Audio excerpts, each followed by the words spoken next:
Hello everyone, I'm Matthew Taylor, I'm the RSA's Chief Executive. I'm delighted to welcome you here for today's event. Can you make sure that your mobile phone is switched to silent, but do keep it on so that you can join the online conversation. Our hashtag is RSA strategy, so feel free to tweet.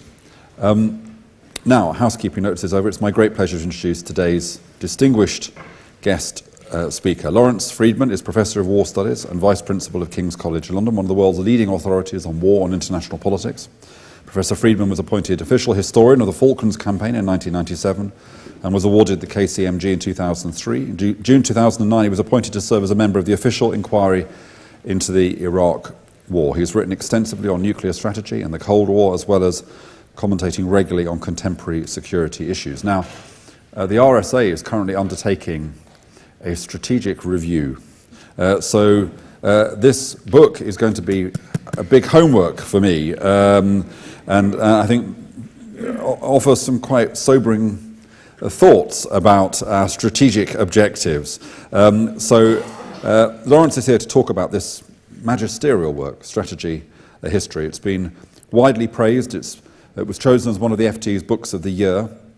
In it, Professor Freedman synthesizes the vast history of strategy and reveals how it has come to pervade virtually every aspect of life today. Professor Freedman will speak for about 25 minutes. I'll ask him 2 or 3 questions, then we'll open up to the room before we finish at 2 o'clock. So without further ado, please join me in welcoming Lawrence Freedman.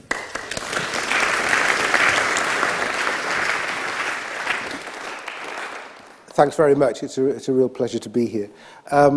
So I just want to first explain what the book does and why I wrote it the way I wrote it. It is, as you see, a very large book, and therefore any attempt to synthesize it probably can't be done in 25 minutes. So I'm going to just try and pick out a few themes, and I hope that'll serve as the basis for discussion. One of the reasons the book is so long is because it pulls together ideas of strategy, to some extent going right back to ancient times, but largely concentrating on the period since the end of the 18th century when the word came into vogue. The word itself goes back to the Greek strategist, the art of the general. It hadn't really been used, at least in the Western world, until the end of the 18th century, partly because of the Enlightenment and an interest in how to describe ideas and practice that would allow you to show that reason can be important even in that most unruly of human affairs, war. It came into being, but then I think was given a tremendous push by Napoleon, by the Napoleonic Wars, and the sense that something big and different was going on, and this military genius, Napoleon, seemed to understand it better than anybody else, and that needed to be explained, and the principles behind that could give you a clue as to how future military campaigns should be organized. There were laws, there were principles at work that guided strategy. So that's when it came into being, and it has an association with the military sphere. Not long after this Napoleonic period, you find that those who were trying to pick up the other aspect of this period, which is the French Revolution itself, and trying to reproduce it, the sort of professional revolutionaries who came into being in the 1830s looked back at some of these ideas, read the literature that had been generated around Napoleonic strategy, and started to try to apply it to revolutionary strategy. So you have another strand that comes in from about that period, and those of you who are familiar with radical politics know a lot of the arguments that were set in motion at that period haven't stopped and are continuing to this day. And then you have the third wave, which comes in much later, when really not until the early 1960s do you find business leaders and those writing for them starting to talk about the need for a strategy. And actually at that point the literature on strategy takes off. There's a sort of exponential curve of books on strategy. And then, of course, this then moves into all aspects of life. There's no human activity, however intimate now, that doesn't seem to need a strategy of some sort. So that you can have child-rearing strategies, strategies for finding partners, strategies for your tax returns, strategies for almost every area of life. And one of the interesting questions for me is how do you put bounds on that? How do you describe strategic activity in a way that it's not just a simple way of talking about thinking far ahead or working out what I need to do next? Do you dignify every deliberation as a strategy? I should say, from my point of view,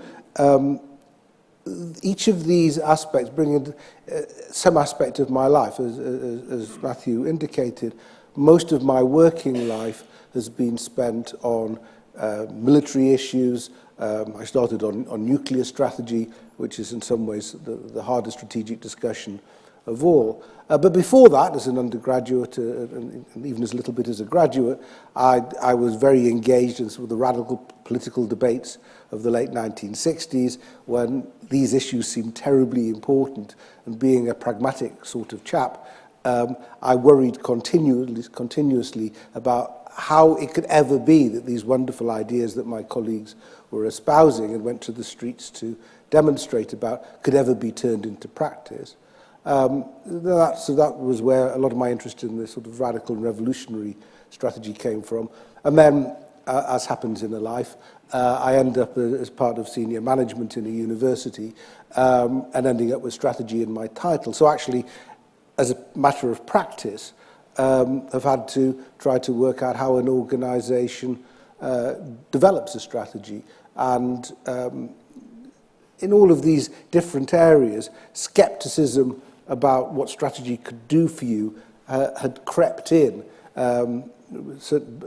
quite quickly on the revolutionary side, but perhaps more gradually on the other side.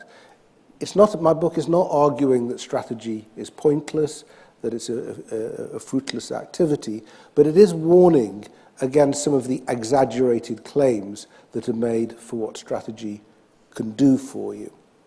In each of the areas I've described, the surge of interest in strategy reflected a belief that somehow this was a way by which bright, intelligent, well-informed leaders, it was always for the leaders, could control events.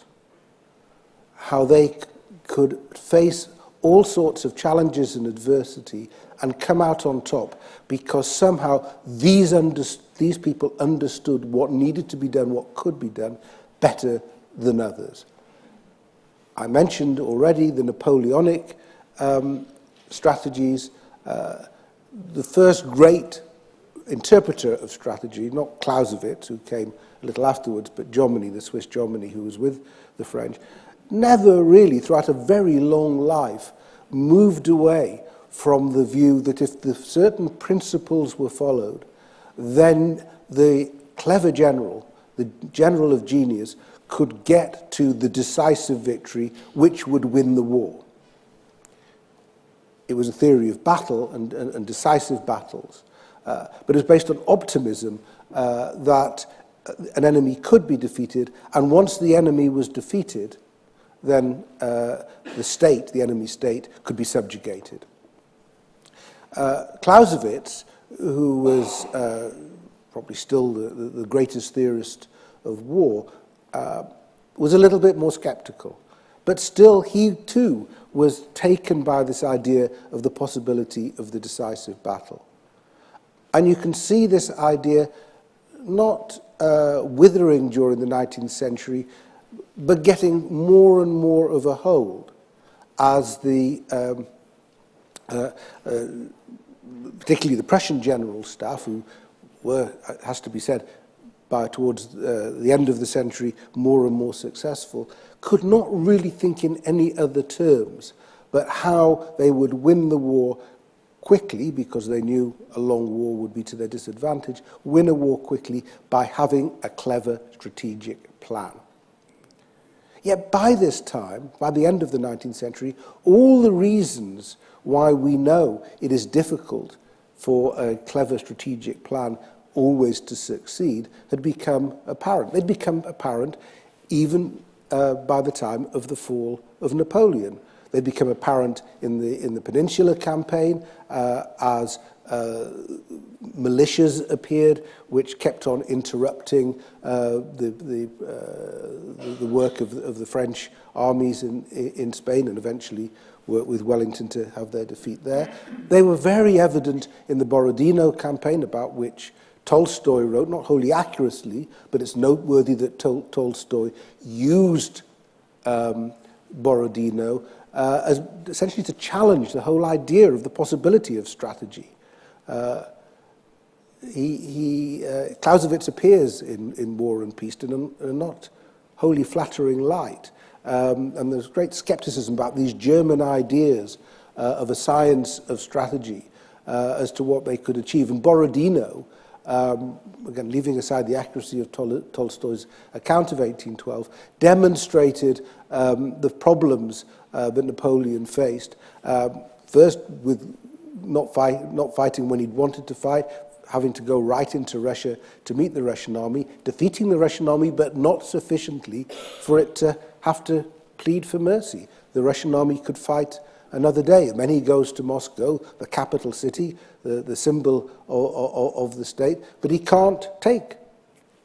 He can take Moscow, but he can't stay there because it's on fire and the population has left. So he has to go home, and we know what happened. And then during the course of the 19th century, you have the example of the American Civil War, which demonstrates how these things can turn into quite bloody battles of attrition. And so even before the First World War, which undermined forever, it seemed to me, the possibility or confidence that with the right strategy you could be sure of victory. Right up to this period, but and to some extent beyond, this idea of the possibility of understanding strategy would allow you to control events and not get yourself into mess, still had a hold. And you may have seen even recently in the press, one of my colleagues at Oxford University, Hugh Strawn, has been arguing the problem is a lack of strategic thinking. If only we had better strategies, Iraq and Afghanistan wouldn't have happened the way they did. But one can question whether the strategy was at fault or whether actually, the point I want to come to in a moment, the strategies themselves were always going to be difficult to implement. With revolutionary strategy, again, there was an optimism that you can see in Marx and his followers about what the masses were going to be able to do, the inevitability of their growing strength and seriousness of purpose, the polarization that was going to come, and the question was what was going to be the role of the intellectuals and the professional revolutionaries when the moment came. And again, there were the revolution was the equivalent of the decisive battle. It was going to be the same stunning moment when you have a transformation from one order to another. Everything was going to be different after the revolution, come the revolution. But again, the experience eventually told that there were other ways by which the masses might try to meet their objectives. The reformists, the social democrats, saw the virtues of elections, lost interest in revolutions lest they appear too dangerous. Again, the First World War undermined the whole notion of a class interest superseding a national interest when all the socialist parties of the Second International went back and supported their own nations at war. And then with business strategy too, a lot of the original business strategy was based actually on the needs of the big American corporations, in particular General Motors. Most of the original works on business strategy, one way or the other, are about General Motors. for reasons that I can explain if you wish. But it was about how these big corporations, which had almost reached the limits of their market share because of antitrust legislation, how do they continue to be profitable? And it was pushed strategic thinking inwards. It was about the organization of the enterprise as much as about how you deal with the external environment. You can trace a lot of the origins of thinking about business business strategy before they actually used the word strategy to a different set of problems, which relates to the previous discussion. It was about how to deal with the labor unions. That's what a lot of the initial writing for business about how to conduct themselves in their environment, how to think ahead. That's what a lot of that writing was about.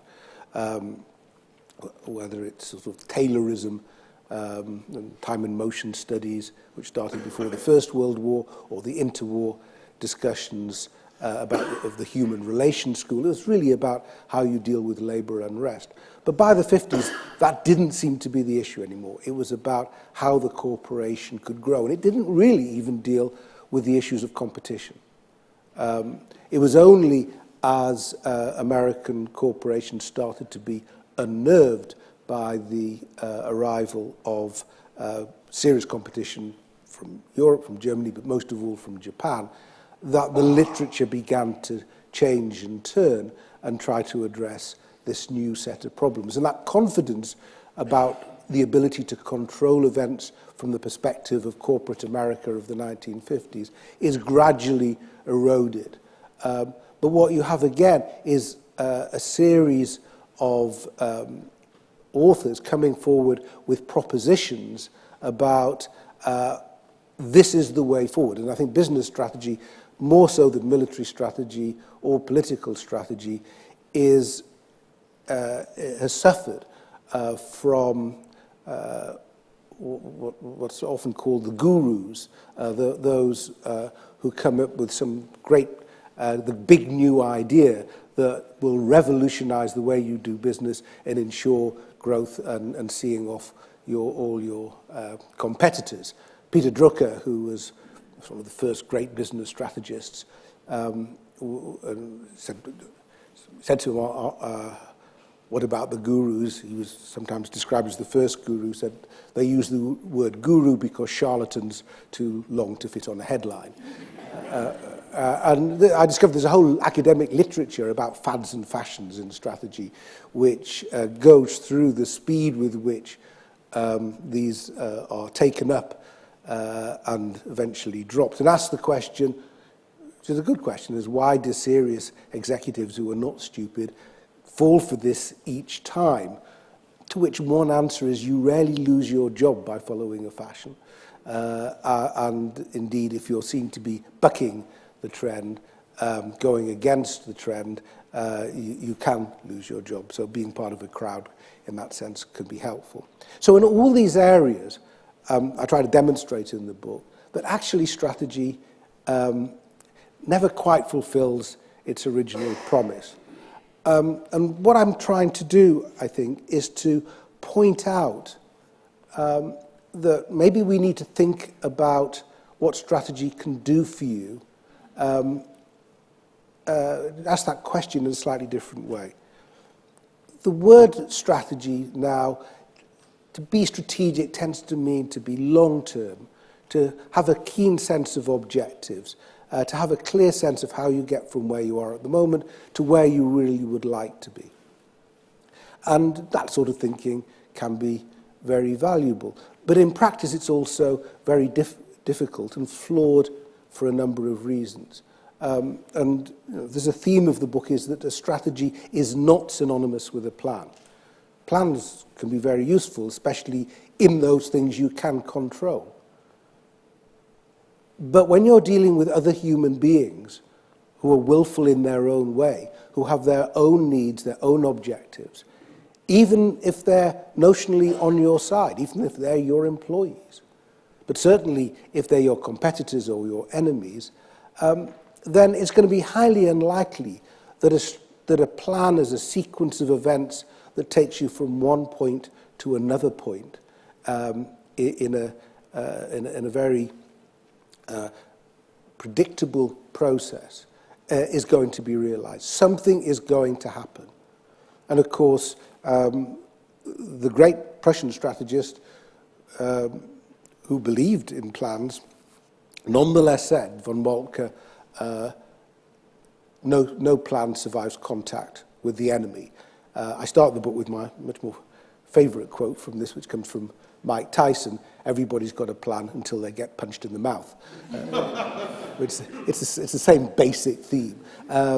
So Eisenhower once remarked that plans are useless, planning is essential. And I think that's true. The process of thinking ahead is highly useful. But my suggestion is that actually most good strategy is based not on some notional endpoint, but on the problem at hand. What actually is the problem you're trying to solve? Now, in answering that question, you may want to think about where you would like to be. But a lot of the problem at hand is a pretty defensive one because somebody else has taken the initiative. In war, if you've been attacked, victory may seem a good idea, but a better idea is survival. That's the first priority. Then you may be able to start to think about where else you'd like to go. So just as a matter of practice, I think good strategy starts with the here and now and is about getting to the next stage.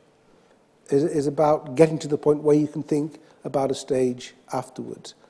And I think it's important to keep that in mind because actually the idea of an endpoint, which is captured by the idea of the decisive battle or the revolution, is that that's it. You know, the problem solved. You've won your battle, you've had your revolution. But actually, a whole set of new problems are starting. And how you've got to that point will affect how you deal with the aftermath. So you defeat your opponent, but then you've got to run somebody else's state. You win an election, you've got to govern the country. You have a revolution, you've got to implement the new order. You've managed to take over, you've got to merge two companies. And unless you've thought those things through, or prepared for the next set of questions you're going to face, you're going to be at a bit of a loss. So the idea of the end point, the ultimate objective, is always misleading. In this sense, I would see strategy, which has its own links with drama. You can think of it as a sort of a story written in the future tense about how things might develop. It's not a three-act play, it's a soap opera. One thing follows another. And if you view it in those terms, then strategy becomes a continual process of updating and responding to events. Let me just conclude with the other thought that developed, which is runs through the book about what makes for good strategy. Now, the thing that makes for the easiest and most successful strategy is simply being stronger than everybody else. It's an obvious point, but it often gets missed. If you've got more resources, then you really ought to win. And if you don't, you've probably screwed up pretty badly.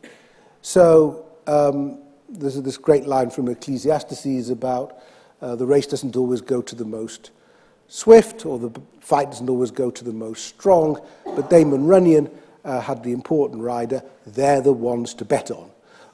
Most of the time, the race does go to the most swift, and the battle does go to the most strong. Over time, strength tends to work out. But it's not very interesting. There's not much intellectual effort in working out how to apply superior resource. So in practice, a lot of the interesting strategy, which is why revolutionary strategy is so interesting, if often so futile, is the underdog, the weakest party. How can the weakest party gain strength?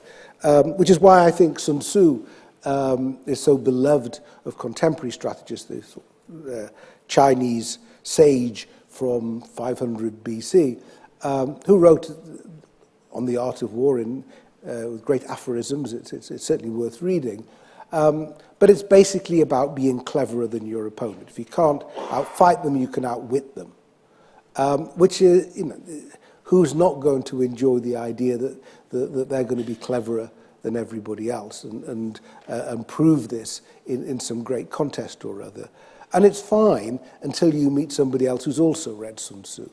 The basic idea is quite simple. The adherents of Sun Tzu will say this is a caricature, and it is. But it's basically, if you're weaker, you want to appear stronger. If you're stronger, you want to appear weaker.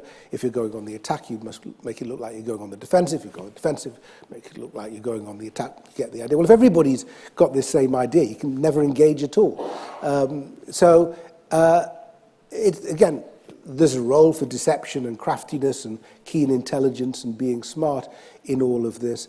But to my mind, if you look back as to the basis of a lot of success when you're not starting from strength, it's coalition building, finding a partner, finding an ally. It may be difficult. It may involve awkward compromises. But actually, that's as often as not the best way to go about things. So, to conclude, what I'm arguing in the book is that the history of strategy is, to some extent, a history of disillusionment. It's a history of attempts to set up scientific ways of thinking about the future that will guarantee certain sorts of results that have always fallen short. But in the process, a lot of very interesting ideas come out, and it focuses your mind onto issues of agency and context and so on in ways that if you're not thinking strategically, you may never come across. If you're aware of that, then your strategy, being a good strategist will get you somewhere, as long as you don't think it's going to solve all your problems. Final point, although I've concentrated here on sort of lessons that one might get from reading this book, I should stress it is actually basically a history. So it is, in the end, a story about how people have tried to grapple with these things. But the points I've made today are some of the things that I think come out of their attempts to do that grappling. Thank you very much.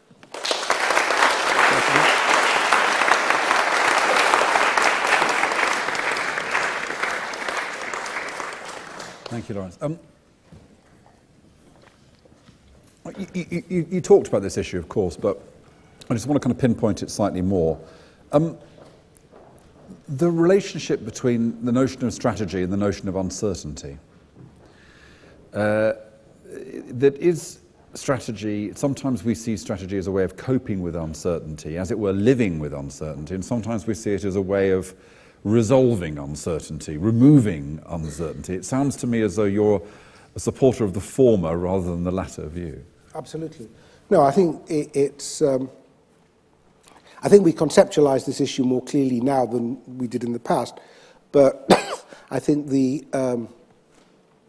that this was a way by which you could remove uncertainty from your calculations was always one of the hopes. And it's very strong if you read some of the literature around the managerial revolution of the 50s and 60s, that we've now got a way of achieving a sort of stability in our operations that has eluded those in the past. In the same way, former chancellors have talked about ending the boom and bust cycle, that somehow we've cracked a problem that has eluded people in the past. And they haven't, because in the end, things happen that you're not prepared for, and you get caught out, or there's a complacency develops that sows the seeds of its own destruction. So definitely, I'm about coping with uncertainty, recognizing uncertainty, but in no sense overcoming it. We're delighted to host last week Moses Naim, whose new book, The End of Power. I'm sure you've read it or come across it. I mean, he argues very strongly that it is becoming more and more difficult for those in power to achieve anything. He, for example, quoted a remarkable statistic about how often the weaker side has won wars and how that has shifted over the last 100 years, for example. Do you buy into that thesis, that in a sense it is strategy, in as much as it is, as it were, an expression of people in power trying to do things, is becoming harder all the time because of the certain characteristics of the modern world? It's an interesting question about the nature of power. I mean, my argument is that strategy is about power. One definition is it's the art of creating power. So having a power that is not obvious from your basic strength. I think in the sense of top-down power of states, it's clearly much more compromised than it used to be. Yet it's clear that some people know how to do very well indeed in this world, and some companies know how to do very well indeed. What I think they find it hard to do is to endure, because it may all be very temporary. So if we understand power as just staying on top, then clearly things change and are in flux. But it's not the case that power itself has become irrelevant. Otherwise, I think we'd have different distributions of wealth in the world.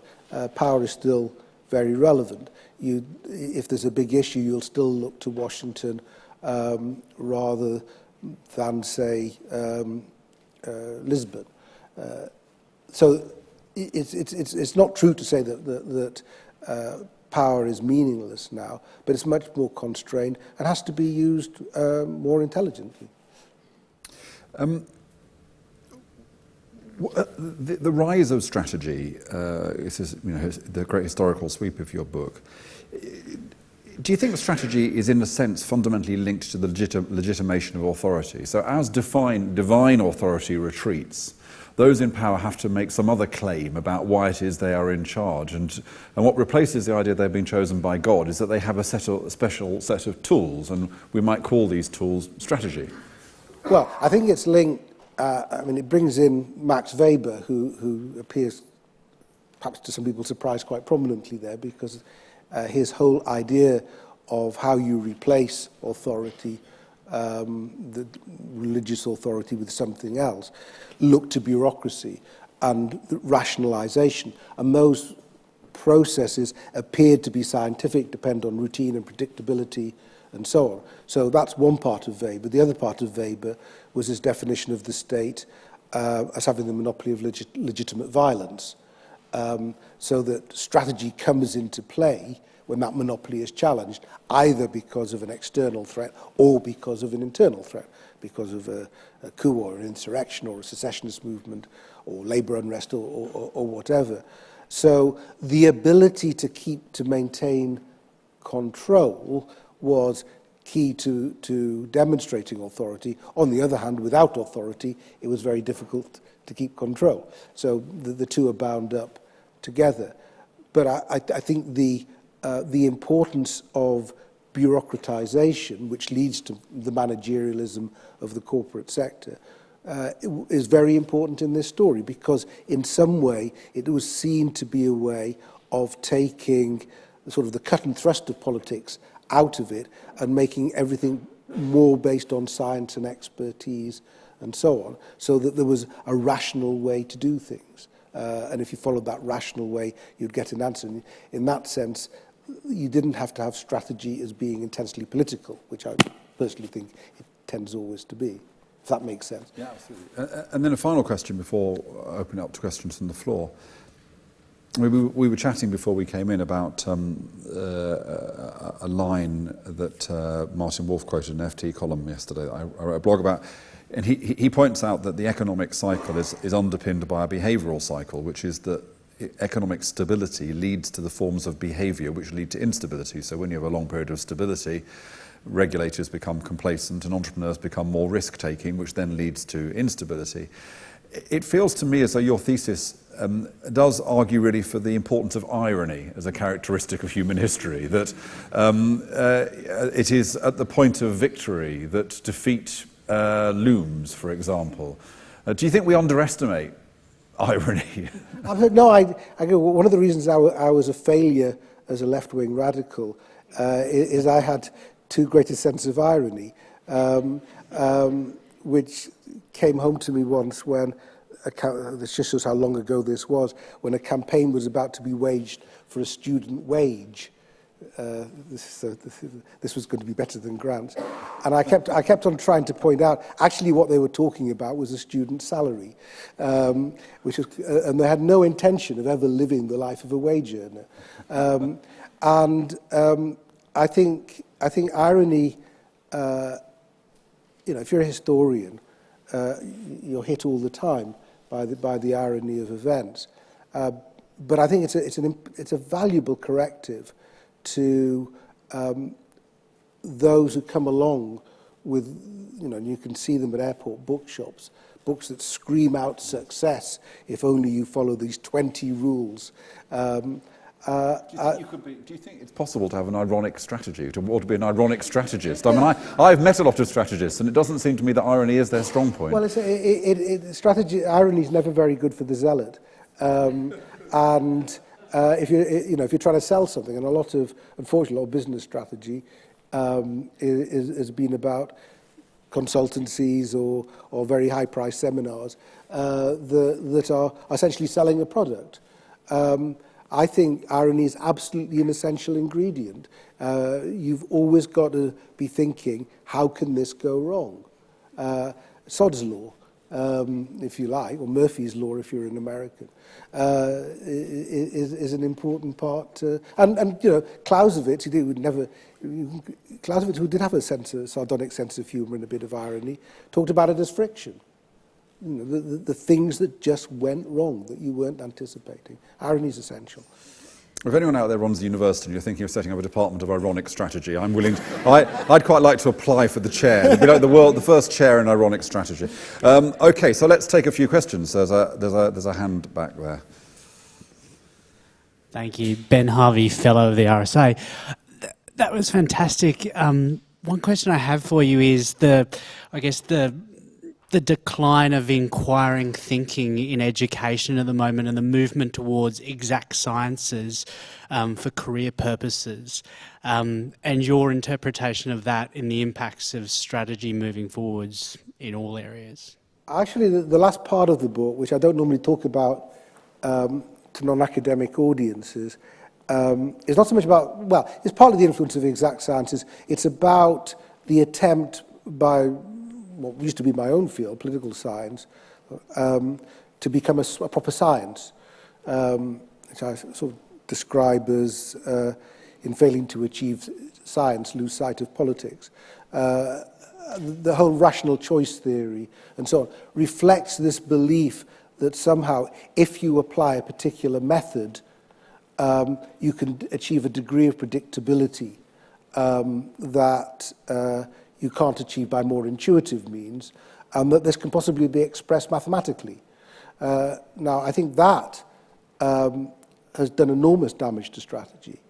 There's not an argument against quantification, because sometimes quantification is very helpful, but it is an argument against belief that there is a rational way that if you sort of use game theory and do the sums and regressions, you'll get to the right answer, which had a big influence in business schools and so on. So I think there is a concern there. I'm not concerned more generally. I think this generation of students is very different from previous generations because of the digital world in which they've grown up and so on. But I don't get a sense that they're that taken in by a lot of this in the humanities and social sciences. But I do think academia has failed. It's more of a problem in the US than here, I would say, but it's a problem here as well. In this belief that the social sciences can be turned into something that is equivalent to the natural sciences. Who's next? Yep. Wait for the mic to come. Sorry. Here it comes. Thanks very much for that. You said that you need to start with the problem you're trying to solve, and I wonder if you could expand a little bit about the challenges of actually defining a problem in a way that enables you to do something constructive, because you talked about General Motors' flaws in their initial defining of their problems. So could you expand on that a little more? Yeah, well, it's a fair question. I mean, you could actually start with General Motors, not at the time when they were at their peak. Or you can let's start with, to take a couple of examples from General Motors. So the great hero of General Motors was Alfred Sloan in the 1920s. And his problem was how to deal with Ford. Ford Motors were ahead of everybody else. And what he had was what appeared to be a very haphazard product range, whereas all that Henry Ford worried about was the Model T, you know, and you can have any colour you want as long as it's black and all that. And Ford had tried to keep the price down. And what Sloan realised, and imagined this, he imagined the car market. He divided it up into segments, top end, middle end.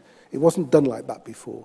And that saw the Model T as being in an area where if he pitched his equivalent a little better, then he could pick up a market that was looking for a cheaper version in the segment above that, but Ford had nowhere else to go. So he conceptualized the problem in a different way, and it was a strategy that worked brilliantly for him.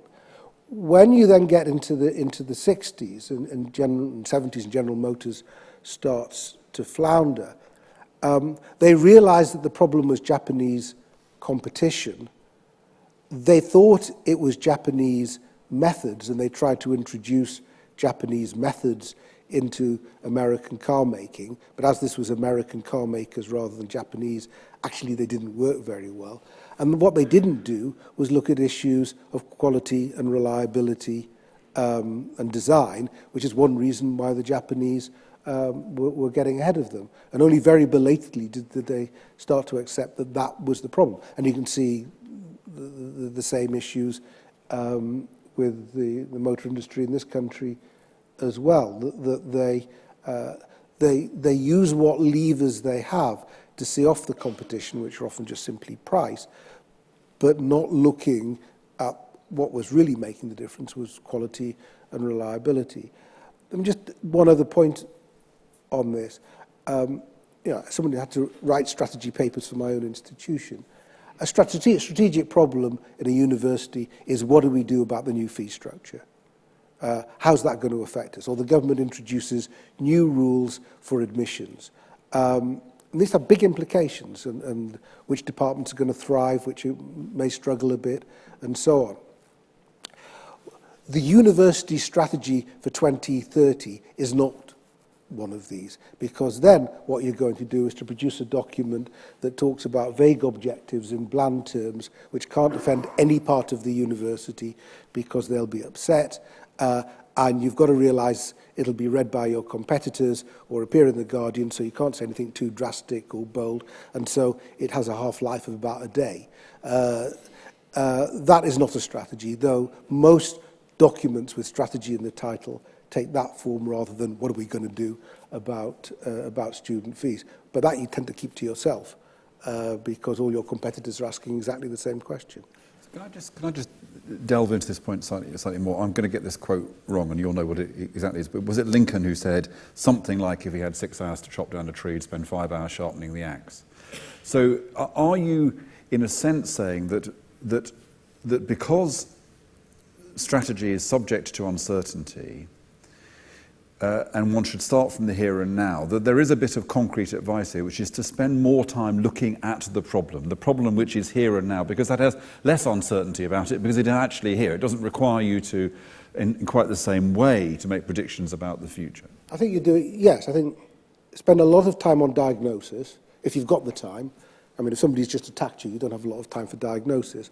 But if you've got time, diagnose, work out, and then ask the question, if this doesn't work, what do I do? And that is how you built in a degree of flexibility, because an awful lot of actions taken certainly in the military sphere, in the foreign policy sphere, but elsewhere, don't actually allow you a lot of room for error. Sometimes you've got to take the gamble. There isn't any other way forward. But if you can, then that bit of capacity building that gives you flexibility may be well worthwhile. And that's just part of the diagnosis. The difficulty is, when you're an advocate for a particular point of view, and this, again, is what happens in most organisations as well as government, then you tend to play down the things that can go wrong and play up all the reasons why your particular way forward is going to succeed. And sometimes, even while you want to go with your route, you've got to at least acknowledge the fact that other people may be right and think, well, what do you do if they are right?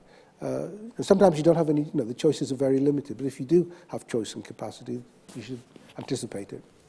Let's take a final sort of set of 3 questions, and 1, 2, 3 before we finish. Hello, my name is David Cotton. I find all this discussion of strategy rather depressing because it's focused entirely on victory. And when you've got a victor, you've always got a loser.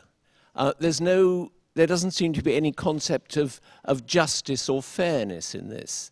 I think a good example where strategy can result in satisfactory conclusions was in Northern Ireland. Now, in the 70s and 80s, the IRA and the nationalists were fighting each other, and they both had a strategy to win. But somewhere in the mid-1990s, the strategy changed, and it was to arrive at peace. And that was incredibly successful. Similarly, a similar sort of strategy has happened in South Africa, and they ended apartheid without having a vicious civil war.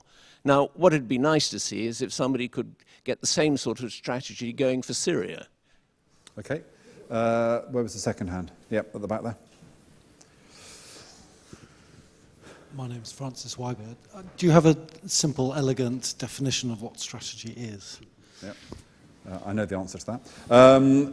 Well, yes, but I don't know the actual answer. Yes. That was very interesting, and to a convinced strategophile like myself, it was also very unsettling. Can we, in view of the fact that as human beings we're going to form objectives and we're going to be tempted to develop strategies to meet them, can we look forward to a companion volume on rethinking objectives? So, does strategy drive people, as it were, towards the idea of victory rather than the idea of messy compromise? What exactly is strategy? And then we just have the final question. Well, I'll deal with them in order. The logic of my book is victory is very hard. I mean, why did the IRA decide to move to negotiations? It wasn't going to win. Why did the apartheid regime decide they had to do some sort of deal? They weren't going to win. Now, there were other ways they could have responded to that. So, obviously, part of the argument is if you're not going to get a decisive victory, what I was doing was challenging the idea of decisive victory, then you're going to have to negotiate. You're going to have to work out accommodation and deal with the environment. That's a lot of the time what happens. That's part of the argument for coalitions and alliance forming and so on, is you have to work with others. So I don't think what I'm saying is incompatible with what you're saying. What's going on in Syria indicates the difficulty of that, however, which is the phrase, I don't use it in the book, but somebody once talked about the problem of the ripeness of a conflict before you can negotiate. They go through stages, and there's a point at which exhaustion sets in, that you have opportunities. But well, at what point they'll become exhausted, who'll be left, who knows with Syria, but we'll see how they get on in Switzerland. The definitions, my favourite, my neatest, is strategy is the art of creating power. but that requires a bit of elaboration of what I mean by power, and sort of is the strategic difference is what you might have anticipated just looking at the balance of power and where you end up with, where you hope to end up with. The other definition that emerges from the book is it's a story about power written in the future tense. It's a story. It's an anticipation of how things can develop, but until you actually try, you don't know whether it's just a story. So I hope they're elaborated a bit more in the book, but they work for me anyway. A book on objectives and how to think about objectives. It says, gosh, I don't think I'm going to be allowed by my wife to write a book of this length again. But I think the problem of objectives, I mean, seriously, is a very interesting problem, because one of the criticisms that can be made back at me is by saying you're focusing on the problem at hand, it could end up being very tactical and short term and not looking beyond that. And I do argue that you need to look beyond that, and you need to think where you'd like to get to. But it's always going to be a bit imprecise. I think, the idea of a story written in the future tense is it can encourage you to imagine how things could be and test that all the time against the realities that you know about or what it would need to get there. It can support that, but it's very difficult. But I think there is a danger if you haven't done that, if you haven't got some sense of where you'd like to be, it does become very tactical and short term, and you just sort of veer from one problem to the other without any consistency. So you do end up making things worse rather than better. So it's whether there's another book in it, I'm not sure, but it's a good question. We as human beings are innate strategists, aren't we? I mean, we strategize in our day-to-day life all the time, don't we? Yes, and I start in the book with primates, with chimps, because the studies that have done of chimps show that when an alpha male is defeated, it isn't by a bigger alpha male coming up and beating him up, because he forms a coalition, and is often quite deceptive. It's very strategic. The book by chap Frans de Waal was called Chimpanzee Politics, which did that. But we don't like people who are very strategic. If we call somebody in the office politics as being strategic, we're a little suspicious of them. And a lot of the work that's been done by behavioral psychologists shows that people are actually uncomfortable about being too overtly strategic. For example, they'll trust people more than the sort of the more cynical strategist might. It suggests sort of a politicization of personal life in some definitions of strategy. If you have a strategy to put together an IKEA carton, which you need maybe, but that's not really. I don't think that's really strategy, because it's just dealing with inanimate objects that do seem to have a life of their own. But it is dealing with inanimate objects. Whereas, when I'm thinking of strategy, it's when you're dealing with other human beings and working with them.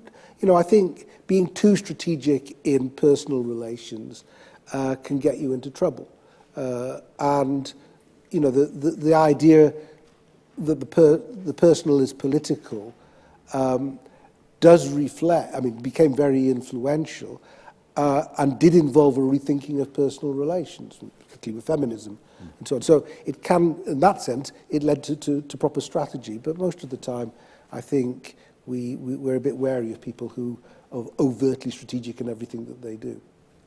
Well, unfortunately, we've run out of time. It's been a fantastic discussion that we've had. Thank you for your questions. This wonderful book, Strategy, A History, is available outside. It's full of brilliant concepts, as we've been discussing, of the great sweep of history, but also of great stories and anecdotes and things that you want to share with people. And I know that Professor Freedman is happy to sign copies of it. It's available outside. So I would encourage you to get hold of a copy. If you read it, you don't have to read anything else ever again, really, is what I would say to you.